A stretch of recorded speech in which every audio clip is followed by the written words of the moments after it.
வினோத்னா வந்து கிட்டத்தட்ட வந்து வெளியே வெளியே வந்துட்டாரு. ஸோ வெளியே வந்து அதுவும் இந்த ஊர் மக்கள் கிட்ட பார்க்க போறாரு. எப்படி சந்தோஷமா இருக்கு உங்களுக்கு? எங்களுக்கு ரொம்ப சந்தோஷமா இருக்கு. ஒட்டுமொத்த வட சென்னையுடைய ரெப்ரசன்டேட்டிவா எங்க அண்ணாவ நான் பார்க்குறேன்.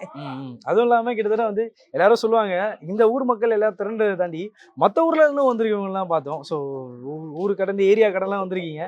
ஸோ நீங்க எப்படி இப்போ கிட்டத்தட்ட பார்த்து உங்களுக்கு ஒரு யோசனை வந்திருக்குல்ல, அண்ணன் வந்து 95 நாள் இருந்துட்டாரு. இன்னும் ஒரு 5 நாள் தான் நல்லா இருந்திருக்குமே அப்படின்னு தோணுச்சா உங்களுக்கு? கண்டிப்பா தோணுச்சு. ஆ. வினோத் அண்ணா வந்து மணி பாக்ஸ எடுக்கும்போது எங்களுக்கெல்லாம் அப்படியே இதயமே நின்று போன மாரி ஆயிடுச்சு. ம். என்னடா டைட்டில் வின்னர் ஆக வேண்டியவரு இன்னைக்கு இப்படி இப்படி பண்ணிட்டாங்களே! ஏன்னா இப்படி? ம். ஏன்னா இப்படின்னு சொல்லிட்டு நைட் எல்லாம் நாங்க அழுதுட்டோம். என் பசங்கள கேளுங்க. அவங்க தான் என்னோட கண்ணீர தொடச்சுக்கிட்டு, அம்மாம்மா பரவாயில்லம்மா, பரவாயில்லம்மான்னு சமாதானப்படுத்துனாங்க. ம். ம். அந்த மாதிரி 2 நாள் எங்கனால முடியல. மறுபடியும் அவர அந்த கிராண்ட் ஸ்டேஜ்ல பார்க்கும்போது தான் எங்களுக்கு சந்தோஷமா இருந்தது.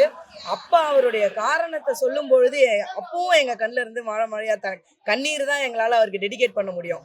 அந்த மாதிரி நாங்க ஒரு ஃபேனா இருக்கோம் அவருக்கு.